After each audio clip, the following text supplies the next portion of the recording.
নলবাৰী বালিকৰীয়া বাসুদেৱ শাখা সাহিত্য সভাৰ অধিৱেশন সম্পন্ন। নলবাৰী জিলাৰ বালিকৰীয়া শ্ৰী শ্ৰী বাসুদেৱ মন্দিৰ প্ৰাংগণত বালিকৰীয়া বাসুদেৱ শাখা সাহিত্য সভাৰ দ্বিবাৰ্ষিক অধিৱেশন অনুষ্ঠিত হয়। অসম সাহিত্য সভাৰ অন্যতম শক্তিশালী শাখা নলবাৰী জিলা সাহিত্য সভাৰ এক শক্তিশালী শাখা বালিকৰীয়া বাসুদেৱ শাখা সাহিত্য সভাৰ দ্বিবাৰ্ষিক অধিৱেশনখন শ্ৰী শ্ৰী বাসুদেৱ মন্দিৰ প্ৰাংগণত অনুষ্ঠিত হয়। সভাত অসম সাহিত্য সভাৰ প্ৰধান সম্পাদক ডক্টৰ উপেন্দ্ৰজিৎ শৰ্মাই এক গুৰুত্বপূৰ্ণ ভাষণৰ মাজতে অসমত সাহিত্য সভাই কোনো জাতি ভেদ নেমানে বুলি কোৱাৰ লগতে সকলোকে মিলি বৃহত্তৰ অসমীয়া জাতি গঢ়িব লাগিব বুলি উল্লেখ কৰে। ইয়াৰ পিছতে কাচিয়লি নামৰ এখন পত্ৰিকা উন্মোচন কৰা হয়। আজি নলবাৰী জিলা সাহিত্য সভাৰ এটি অন্যতম শাখা বালিকৰীয়া শাখা সাহিত্য সভাৰ যি দ্বিতীয় অধিৱেশন, সেই অধিৱেশনত উপস্থিত হৈ মই অতিকৈ আনন্দিত হৈছোঁ। এই বাসুদেৱ দেৱালয় থানত এই অনুষ্ঠান অনুষ্ঠিত হৈছে, গতিকে সেইটো এটা অতি আনন্দৰ বিষয়। গতিকে মই ইতিমধ্যে কৈছোঁৱে যে অসম সাহিত্য সভা ৰক্ষা কৰিবলৈ হ'লে আমাক এচাম নিস্বাৰ্থ সেৱকৰ প্ৰয়োজন। আজি বালিকৰীয়া শাখা সাহিত্য সভাটোৱে আজি ২-৩ বছৰ জন্মলগ্নতে তেখেতসকলে স্বৰ্ণ শাখাৰ যি মৰ্যাদা পালে আৰু অতি আন্তৰিকতাৰে বালিকৰীয়াবাসী ৰাইজে এই শাখা সভাখনক কিছুমান অতি সুন্দৰ অনুষ্ঠানৰ মাজেৰে তেখেতসকলে আগবঢ়াই লৈ গৈ আছে। বিশেষকৈ নতুন প্ৰজন্মক আগবঢ়াই লৈ যোৱাৰ কাৰণে তেখেতসকলে বিভিন্ন কাৰ্যসূচী গ্ৰহণ কৰে, যিটো কাৰণে মই বালিকৰীয়া সাহিত্য সভাৰ কাৰ্যসূচীবিলাক মোৰ কাৰণে এক আকৰ্ষণৰ কেন্দ্ৰবিন্দু হৈ পৰে। আজি আমি বালিকৰীয়াবাসী ৰাইজৰ এই যি সৌজন্যতা, এই সৌজন্যতাক শ্ৰদ্ধা জনাই এই অনুষ্ঠানত অংশগ্ৰহণ কৰিছোঁ আৰু ইয়াৰ পৰাই মই এটি বাৰ্তা প্ৰেৰণ কৰিব বিচাৰিছোঁ যে আমি প্ৰত্যেকেই অসমীয়া জাতীয় জীৱন, ভাষা, সাহিত্য, সংস্কৃতিক এক নিস্বাৰ্থ জাতীয় সেৱাৰ মনোভাৱেৰে আগবঢ়াই লৈ যাব লাগিব আৰু তাতে যাতে আমাৰ কোনো ধৰণৰ খেলিমেলি নহয়, কোনো ধৰণৰ বিত্তীয় অশৃংখলতা নাথাকে, সেই কথাত আমি মনোযোগ দিব লাগিব। গতিকে আমি প্ৰত্যেকে হাতে হাত ধৰি আমাৰ ভাষা, সাহিত্য, সংস্কৃতিক আমি আগবঢ়াই লৈ যাব লাগিব, তেতিয়াহে আমাৰ জাতিৰ শ্ৰীবৃদ্ধি সাধন হ'ব। গতিকে মই বালিকৰীয়াবাসী ৰাইজলৈ আন্তৰিক ধন্যবাদ, কৃতজ্ঞতা জনাইছোঁ আৰু পৰৱৰ্তী সময়ত আমি বালিকৰীয়া শাখা সাহিত্য সভাৰ জৰিয়তে যথেষ্টখিনি আমি ভাল কাম কৰাৰ আমি পোষকতা কৰোঁ। এই আহ্বানকে ৰাখি মোৰ বক্তব্য সামৰণি মাৰিছোঁ। চিৰচেনেই মোৰ ভাষা জননী জয়।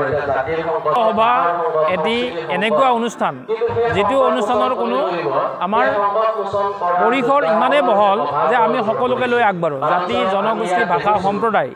গতিকে ইয়াতে অপৰাধীক লৈ ভেদ বিভাজনৰ ৰাজনীতি অসম সাহিত্য সভাই নকৰে। গতিকে আমি সকলো ভাষা সংস্কৃতিৰ উত্তৰণৰ মাজেৰে আমি প্ৰত্যেকে আমি জাতি বৰ্ণ নিৰ্বিশেষে লৈ আমি আগবাঢ়োঁ। গতিকে এইবিলাক কিছুমান ৰাজনৈতিক ইছ্যু, গতিকে সেইবিলাকত অসম সাহিত্য সভাই মনোযোগ নিদিয়ে।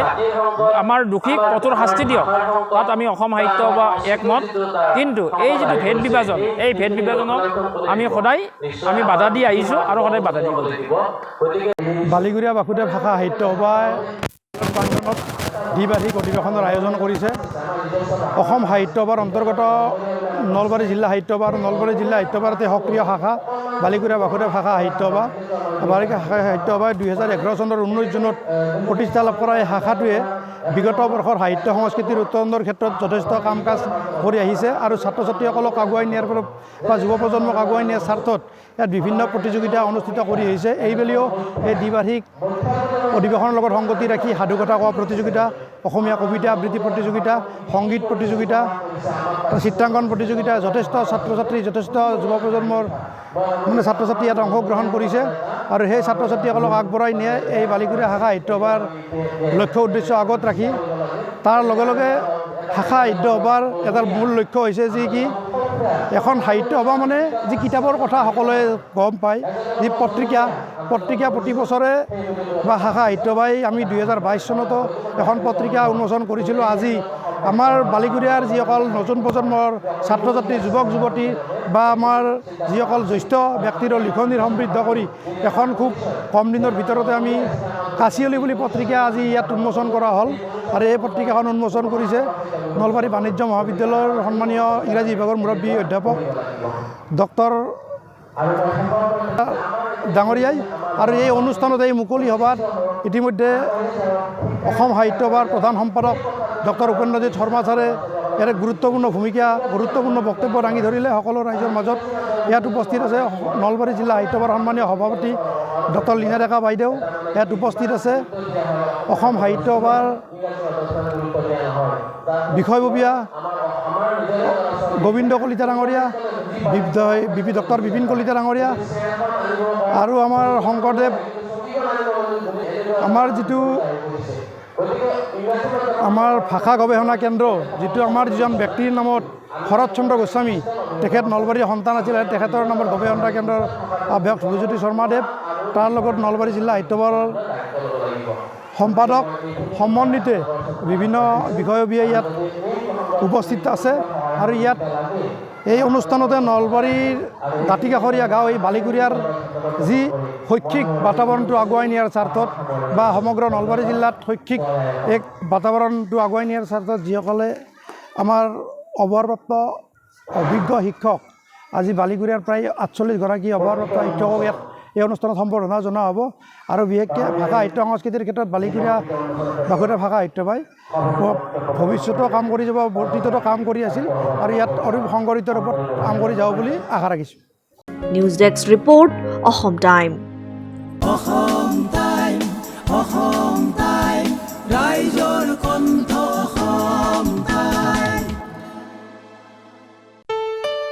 ঘৰত আনন্দ আৰু সম্পৰ্কৰ চমক বজাই ৰাখিবলৈ জৰুৰী হৈছে সকলো আনন্দময় মুহূৰ্তত মৰমৰ উপহাৰ দিয়াটো। সেইবাবে মধুশ্ৰী জুৱেলাৰ্ছে আনিছে সকলো ৰঙীন ক্ষণৰ বাবে বিশেষ গহনা। হীৰাৰে হওক, সোণৰে হওক বা ৰূপৰে হওক, শ্ৰেষ্ঠ ডিজাইনছ আৰু হলমাৰ্কযুক্ত গহনাই ৰাখে সম্পৰ্কক নিখুঁত। তেনেহ'লে আজিয়ে আনক আনন্দ মধুশ্ৰী জুৱেলাৰ্ছৰ সৈতে। যোগাযোগ কৰক 7028000341 নাইবা ভিজিট কৰক LNB ৰোড, নলবাৰী, অসম।